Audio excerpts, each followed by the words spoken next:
एक दिन हम लोग बाजार गए थे, बच्चे के लिए जैकेट वगैरह लेनी थी, ठंड आ गई है तो ये सब भी करना ही होता है। जैकेट ली भी, उसकी जैकेट पर लिखा है नेवर गिव अप। फिर दूसरे दिन एक और लड़के की टी शर्ट पर लिखा देखा यार नेवर गिव अप। लगातार 2 दिन तक नेवर गिव अप। स्लोगन मुझे पता है, अच्छा भी लगता है, नो डाउट। दूसरी बार देखा तो लगा यार सही है यार, कभी हार नहीं माननी, यानी नेवर गिव अप। मुझे कतई पता नहीं था कि 2 बार स्लोगन देखने का मतलब क्या था। मतलब ये था कि इसी तरफ से इस बार की कहानी आने वाली थी। मेरे बचपन के दोस्त आदर्श शर्मा ने एक कहानी भेजी। हमारा स्कूल का ग्रुप है, हमारे सेक्शन का ग्रुप है, तो उसमें आदर्श ने कहानी डाली, मुझे अच्छी लगी और नो डाउट मैंने ले ली। आदर्श को बहुत धन्यवाद है। आदर्श मुंबई में एक इंटरनेशनल कंपनी में बड़े पद पर हैं। आदर्श को हम लोग प्यार से अद्दू बोलते हैं। शायद ही कभी हो कि उसे आदर्श बोला गया हो। अद्दू हाल ही में भोपाल आया था, उसे किसी फंक्शन में जाना था, घर पर भी आया था। कमाल देखिए, वो जिस होटल में रुका था वो मेरे घर के ही सामने थी।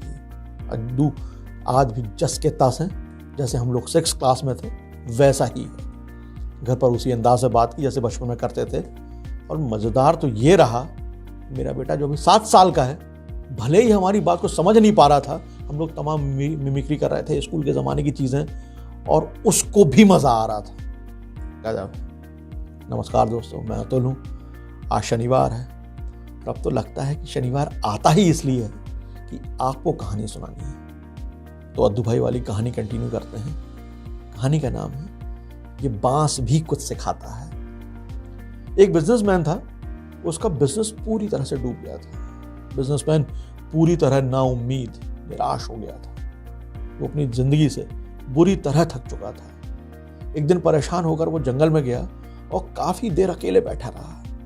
ना कोई बात ना चीत, ऑब्वियस बात, जंगल में क्या ही होगा, बिल्कुल निराश, हताश।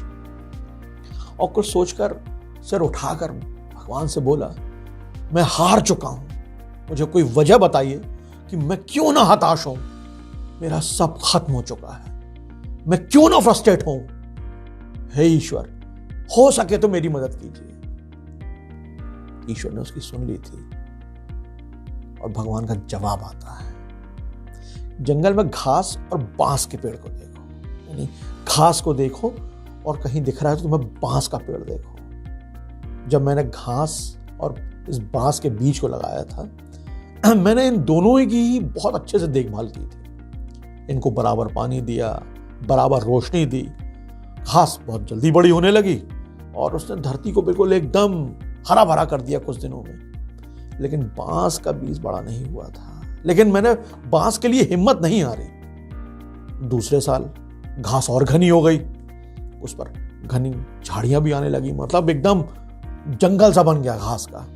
लेकिन बांस के बीज में कोई ग्रोथ नहीं हुई, कोई वृद्धि नहीं हुई।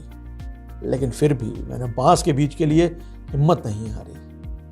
तीसरे साल भी बांस के बीज में कोई वृद्धि नहीं होती है, लेकिन मैंने फिर भी हिम्मत नहीं हारी। चौथे साल भी बांस का बीज, यानी कोई ऐसा कुछ नहीं दिखा मुझे कि कुछ अच्छा हो, कोई वृद्धि नहीं हुई थी। लेकिन फिर भी मैं लगा रहा। 5 साल बाद उस बांस के बीज में से छोटा सा पौधा अंकुरित हुआ। घास की तुलना में ये पौधा बहुत छोटा था, कमजोर था। लेकिन केवल 6 महीने बाद छोटा सा पौधा 20 फीट लंबा हो गया। मैंने इस बांस को बढ़ाने के लिए 5 साल का समय लगाया। लेकिन इन 5 साल में इस बांस की जड़ इतनी मजबूत हो गई कि 20 फीट के ऊंचे बांस को वो आराम से संभाल सके। जब भी तुम्हें जिंदगी में संघर्ष करना पड़े तो समझ लेना कि तुम्हारी जड़ मजबूत हो रही है, रूट्स मजबूत हो रही हैं। तुम्हारा संघर्ष तुम्हें मजबूत बना रहा है ताकि आप आने वाले कल को और बेहतरीन बना सको। मैंने बांस पर हार नहीं मानी, मैं तुम पर भी हार नहीं मानूंगा। किसी दूसरे से अपनी तुलना मत करो। घास और बांस दोनों के बड़े होने का वक्त अलग अलग है, दोनों का उद्देश्य अलग है। तुम्हारा भी समय आएगा, एक दिन तुम भी बांस के पेड़ की तरह आसमान छुओगे। मैंने हिम्मत नहीं हारी, तुम भी मत हारो। जिंदगी में स्ट्रगल से, अपने संघर्षों से मत घबराओ, क्योंकि यही संघर्ष तुम्हारी सफलता की जड़ों को मजबूत करेगा। बस यही थी आज की कहानी, छोटी सी कहानी अद्दू भाई के जानिब से। दोस्तों, तुलना से किसी का भला नहीं होता, तुलना करनी ही नहीं चाहिए, लेकिन हर दम हर पल होती है। वो ऐसा है, उसे देखो, वो वैसा है, यार तुम तो कोई भी इससे अछूता नहीं है। तुलना करना शायद हम इंसानों का व्यवहार बन चुका है, हम लोगों के पूरे व्यक्तित्व में शुमार हो चुका है। यार कोई खिलाड़ी है तो कोई सिंगर है, कोई रनर है तो कोई फुटबॉलर है, कोई नेता है तो कोई एक्टर है। हर आदमी की अपनी पहचान है, हर इंसान अलहदा है। गेहूं का पौधा बरगद नहीं बन सकता, पीपल जामुन नहीं हो सकता। सच है। परीक्षा में 60% लाने वाले की अपनी खासियत है, 80 वाले की अपनी, 90 वाले की अपनी, 33% लाने वाले की भी अपनी खासियत है, होगी ही, ऐसा हो ही नहीं सकता। किसी की तुलना ना करें, अपनी किसी से करें ना किसी को खुद की तुलना करने दें, सबको पनपने दें। किसी को देखने के लिए तो पूरी जिंदगी पड़ी ही है यार। ज्यादा ज्ञानवाणी हो गई हो तो क्षमा चाहता हूँ। अगले शनिवार शाम 6 बजे आनी के YouTube चैनल पर एक नई कहानी लेकर आऊँगा। तब तक स्वस्थ रहिए, खुश रहिए, अपनों के साथ रहिए और सुनते रहिए मुझे यानी अतुल। कहानी अच्छी लगती हैं तो हमारा YouTube चैनल भी ज़रूर सब्सक्राइब कीजिएगा और अपनों से भी करवाइएगा। जय हिंद।